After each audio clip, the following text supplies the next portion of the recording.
Hey, welcome to the Spiritology Television Network. Um, I am doing this particular video today because I feel the need to address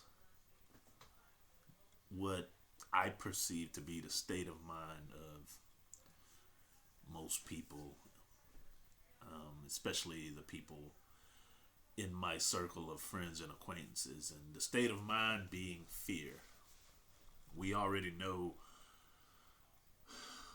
we all already know by now what happened with the Capitol and the vandalism, the people that got killed and whatnot.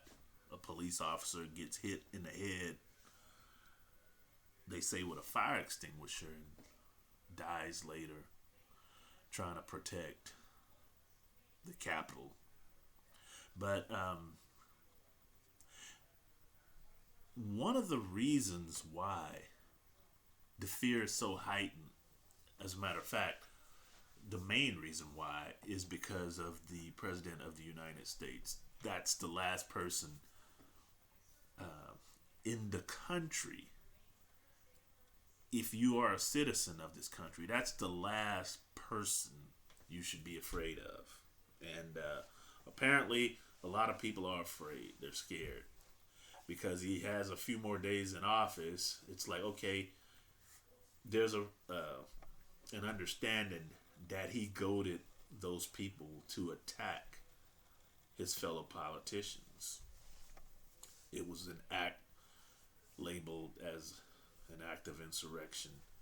So now there's a fear. Okay, what will he do next? I mean, what can he do next? Well, one politician made a beeline, gave a beeline answer to that question. And it involves pushing a button. Yeah, dropping the bomb, nuclear bomb on his own country. Can you believe that? Are you afraid that that's what's going to happen? I mean, no matter how crazy this guy seems to be, I honestly don't think he's that crazy. I don't think he wants to do himself in like that. Now, I mean, if he could get away with something without risking his own neck, that would be another thing. But I don't think he has that kind of bravado. I think that's where his crazy bug ends. So I don't think we need to fear that this guy is going to push the button. I don't think we need to be afraid of, at all. As a matter of fact, I think once he's out of office, um, these politicians are going to figure out a way to really get him back and get him back bad, in a real bad way. I mean, that's what they do. They're very vindictive. As you know by now, they really don't care about the people per se, unless it's their own circle of friends and family, or namely themselves. So I don't think there's anything to fear to that level. Not at all. But just because Trump is done, that don't mean Satan is finished. Because you see, the devil usually searches for the person with the least amount of intelligence, but the greatest probability, who has the greatest probability or possibility to do his bidding, to disrupt and destroy as much as possible. Most of us, well, a lot of us, ain't stupid to that level. But apparently, the devil found somebody. And he ran for office. He got elected. And the devil used him to maximum capacity. And the reason why the devil won't allow for the button to be pushed, because now this goes beyond Trump. This is a greater level of spiritual warfare. The reason why the devil won't allow for the button to be pushed, even by Trump, lies in the fact that if he did, what would he have to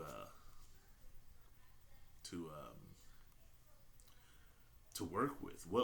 Who would he have to tempt? Who would he have to use in high places to torment the masses at the lower levels of the food chain? The food chain being the classes. You know, you got the rich, the middle class, the poor. You got certain other classes in between those levels. So the devil can be dumb at times, but he's not that dumb. I mean, if there's nobody there for him to torment, then guess what? His time is up. He goes into the abyss, at which point he'll be brought up out and thrown into lake of fire. So, I mean, you know, I'm talking some biblical perspectives here, but it's relevant to the situation. Yeah, the devil ain't ready to stop doing his deviltry. So this is why that's not going to happen. So there's no need to fear that. As a matter of fact, the devil has more business with Donald Trump, though. The business of chewing him up. And you'll see that process. You're going to see that process of the devil chewing up Donald Trump. You're going to see, once he's out of office, you're going to see crimes. You're going to see crimes, accusers, people accusing him of crimes. And that being said, he's going to be spending time in courtrooms and in jail cells. You see, the thing about these politicians, people think that they're loyal to their parties and loyal to themselves, but they're really not. I mean, it's all a smokescreen. We all know that. And you best believe, especially when they start conjuring up the tax evasion charges on Donald Trump. And you know what the IRS does when you don't pay taxes? I mean, man, look what happened to Wesley Snipes. He had to go to jail. 12 million. They said, oh man. And Wesley ain't nowhere near billionaire status. Never was. He was doing pretty good. He could be classified as a rich man, but not a wealthy man. And, you know, they got him on tax evasion. Now you can only imagine if somebody who's an alleged billionaire like Trump, who hasn't filed tax returns or filed wrongful tax returns. I forget how many years they say. But you can only imagine that these politicians are waiting to use the IRS to say whatever ungodly amount of dollars that he may owe and just strip him of everything. I recall learning a long time ago something about the man's wealth and all the property that he allegedly owns. That a lot of it he never really owned. It was kind of like people who claim that they own a house, but they got a mortgage. You really don't own it. I mean, your name is on a potential deed, but you really don't own it. The bank owns it. So it was the same principle with his hotels or whatever properties he owned. He may have had these properties in a contractual nature in his name, but he's paying off mortgages on these properties to these banks and whatnot. So a billionaire on paper, but not in real time reality. So you can only imagine.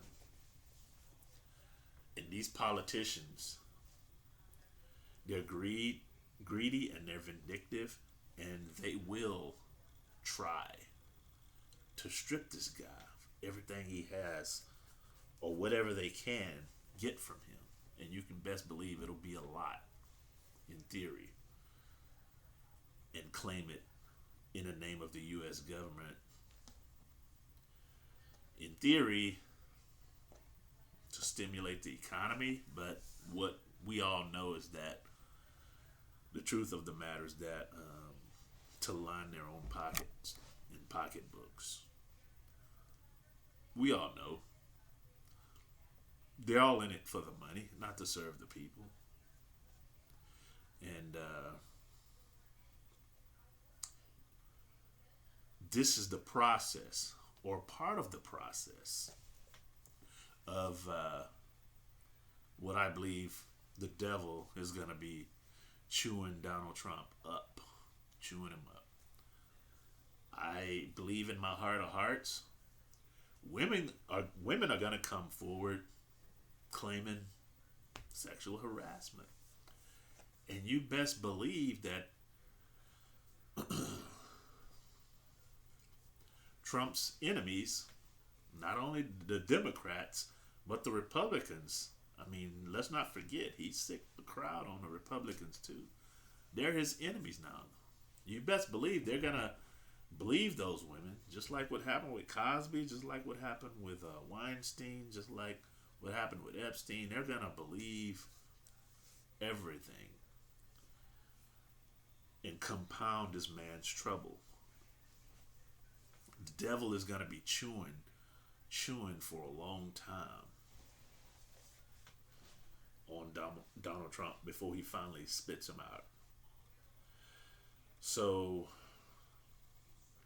that being said, there's nothing to fear to that level as far as this guy being able to do something that drastic. But that also being said, the devil may be through with Donald Trump, but he more than likely is not through with America in general, because even though this current imminent threat is going away, the truth of the matter is that collectively we have an expectation of more troubles on the horizon. People believe in the integrity and the persistency of having problems anyway, collectively.